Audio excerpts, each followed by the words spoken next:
पाक फौज ने दो रिटायर्ड अफसरान आदिल फारूक राजा और हैदर रजा मेहदी को सजा सुना दी। पाक फौज के ताल्लुकात आमा ISPR के मुताबिक दोनों रिटायर्ड अफसरान को फील्ड जनरल कोर्ट मार्शल के जरिए सजा सुनाई गई। दोनों रिटायर्ड अफसरान का पाकिस्तान आर्मी एक्ट के तहत फील्ड जनरल कोर्ट मार्शल किया गया है। ISPR का कहना है कि दोनों रिटायर्ड अफसरान को फौजी एहलकारों को बगावत पर उकसाने के जुर्म में सजा सुनाई गई।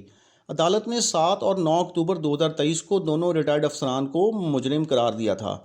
ISPR के मुताबिक मेजर रिटायर्ड आदिल फारूक राजा को 14 साल कैद व बामुशक्कत की सज़ा सुनाई गई है, जबकि कैप्टन रिटायर्ड हैदर रजा मेहदी को 12 साल कैद बामुशक्कत की सज़ा सुनाई गई। पाक फ़ौज के शुबा ताल्लुकात आमा के मुताबिक सज़ा के तहत 21 नवंबर 2023 से दोनों रिटायर्ड अफसरान के रैंक ज़ब्त कर लिए गए हैं।